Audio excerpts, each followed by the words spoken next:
Okay. Hello students, welcome to Narendra Bhadoria Group of Education Institute. Myself Sushil Srivastava, class 10 physics. आज हम आपको image formation by concave mirror, अवतल दर्पण द्वारा अलग अलग स्थितियों में किस प्रकार से प्रतिबिंब बनता है, यह हम आपको दर्शाएंगे। कल हमने आपको बताया था 3 प्रकार से किरणें हम खींच सकते हैं। उनमें से किन्हीं 2 का यूज करके हम प्रतिबिंब बना सकते हैं। जैसे पहली स्थिति है जब वस्तु अनंत पर हो। अनंत का मतलब बहुत दूर, अर्थात वो दूरी जो परिभाषित न की जा सके। तो अगर कोई वस्तु बहुत दूरी पर है तो ये माना जाता है कि वस्तु से एक समांतर किरण पुंज आपतित होता है। तो समांतर आने वाली प्रकाश किरणें परावर्तित होकर कहाँ मिलती हैं? फोकस पर, और प्रतिबिंब फोकस पर बनता है। इसमें आपको नाप जरूर लेनी है। नाप लेकर के प्रतिबिंब बनाएंगे तो बिल्कुल क्लियर इमेज बनेगी। इसके लिए आपको करना क्या है? पहले मुख्य अक्ष खींचना है।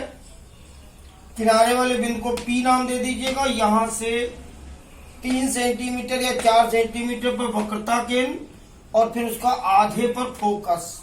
फोकस को P और C के बीच में ही लीजिएगा, और फिर C से P तक नाप कर चाप लगा करके पॉलिश करिएगा। इतना काम आपको सभी प्रतिबिंबों में करना है ताकि बिल्कुल क्लियर इमेज बने। तो अगर वस्तु अनंत पर है तो प्रतिबिंब फोकस पर बनेगा, बहुत छोटा बनेगा, रियल बनेगा और उल्टा बनेगा। दूसरी स्थिति है अगर हम वस्तु को अनंत और C के बीच में रखें, फिर वही काम आपको करना है। किरण आरेख खींचना है, P C बीच में F। अब हमने वस्तु को रख दिया C के पीछे। किरण आरेख में वस्तु या प्रतिबिंब के लिए तीर का इस्तेमाल करते हैं। ये तीर लगा दिया, मुख अक्ष के समांतर किरण ले गए, फोकस से आएगी, और C से जाने वाली किरण उसी रास्ते पर लौट आएगी। इन दोनों के प्रतिच्छेद बिंदु पर यह प्रतिबिंब बनेगा C और F के बीच में। वस्तु से छोटा बनेगा, बहुत छोटा नहीं, वस्तु से छोटा, smaller than object between C and F। तो when object is placed beyond C, image is form between C and F।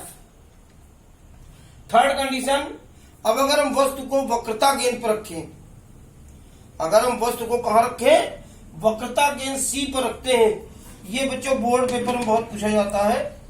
ये एक विशेष स्थिति है कि जब वस्तु C पर होता है, यानी फोकस के दुगने पर, तो प्रतिबिंब भी फोकस के दुगने पर ही बनता है और वस्तु के बराबर बनता है। तो C पर प्रकाश वस्तु को रख दिया, मुख अक्ष के समांतर किरण फोकस से लौटेगी, और फोकस से जाने वाली किरण मुख अक्ष के समांतर, और इन दोनों के प्रतिच्छेद बिंदु पर वस्तु के बराबर प्रतिबिंब बनेगा, वास्तविक और उल्टा। तो when object is placed at centre of curvature means C, then image is formed at C, real, inverted and equal in size.